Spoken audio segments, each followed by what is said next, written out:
ಸಹಪಾಠಿಗಳೇ, ತಮ್ಮೆಲ್ಲರಿಗೂ 75ನೇ ಸ್ವಾತಂತ್ರ್ಯ ದಿನಾಚರಣೆಯ ಹಾರ್ದಿಕ ಶುಭಾಶಯಗಳು. ಇವತ್ತು ನಮ್ಮ ಎಲ್ಲಾ ಭಾರತ ನಾಗರಿಕರಿಗೆ ಬಹಳ ಪ್ರಮುಖವಾದ ದಿನ. 1947 ಆಗಸ್ಟ್ 15ರಂದು ನಮ್ಮ ದೇಶವು ಸ್ವತಂತ್ರವಾಯಿತು. ಅದರ ಸವಿನೆನಪಿಗಾಗಿ ನಾವು ಪ್ರತಿ ವರ್ಷವೂ ಆಗಸ್ಟ್ 15ರಂದು ಸ್ವತಂತ್ರ ದಿನಾಚರಣೆಯನ್ನು ಆಚರಣೆ ಮಾಡುತ್ತೇವೆ. ನಮ್ಮ ದೇಶವನ್ನು ಹಲವಾರು ವಿದೇಶಿಯರು ಆಳಿದರು.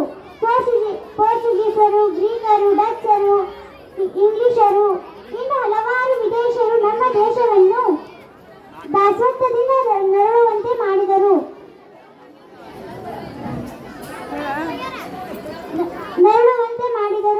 ನಮ್ಮ ದೇಶಕ್ಕೆ ವ್ಯಾಪಾರಕ್ಕೆಂದು ಬಂದು ಇಲ್ಲಿಯೇ ನೆಲೆಯೂರಿ ನಮ್ಮಲ್ಲಿಯೇ ಒಡಗುಗಳನ್ನು ಮೂಡಿಸಿ ತಮ್ಮ ಸಾಮ್ರಾಜ್ಯವನ್ನು ಸ್ಥಾಪಿಸಿಕೊಂಡರು. ಇವರುಗಳಲ್ಲಿ ಹೆಚ್ಚಾಗಿ ಇಂಗ್ಲಿಷರು ಅಂದರೆ ಬ್ರಿಟಿಷರು ಸುಮಾರು 200 ವರ್ಷಗಳ ಕಾಲ ನಮ್ಮ ದೇಶವನ್ನು ಆಳ್ವಿಕೆ ಮಾಡಿ ನಮ್ಮನ್ನು ದಾಸತ್ವದಲ್ಲಿ ನೂಕಿದರು. ಬಾಲ ಗಂಗಾಧರ್ ತಿಲಕ್, ಮಹಾತ್ಮ ಗಾಂಧೀಜಿ, ಸುಭಾಷ್ ಚಂದ್ರ ಬೋಸ್, ಸರ್ದಾರ್ ವಲ್ಲಭಾಯ್ ಪಟೇಲ್ ಇನ್ನು ಹಲವಾರು ಮಹಾನ್ ನಾಯಕರು ತಮ್ಮ ರಕ್ತವನ್ನು ಹರಿಸಿ ನಮ್ಮನ್ನು ದಾಸತ್ವದಿಂದ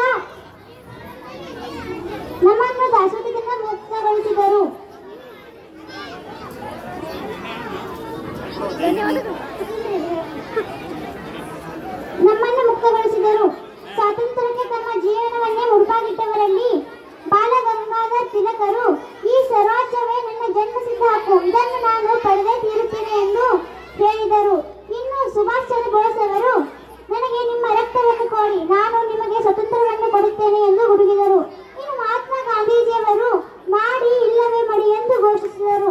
ಇನ್ನು ಅನೇಕ ಸಾಮಾನ್ಯ ನಾಯಕರು, ಇನ್ನು ಮಹಾನ್ ನಾಯಕರು ನಮ್ಮ ದೇಶಕ್ಕೆ ತುಂಬಾ ತ್ಯಾಗ ಮಾಡಿದ್ದಾರೆ. ಅವರನ್ನೆಲ್ಲ ಸ್ಮರಿಸುವುದು ನಮ್ಮ ಕರ್ತವ್ಯವಾಗಿದೆ. ಇಷ್ಟು ಹೇಳಿ ನನ್ನ ಭಾಷಣಕ್ಕೆ ವಿರಾಮ ನೀಡುತ್ತೇನೆ. ಜೈ ಹಿಂದ್, ಜೈ ಭಾರತ್.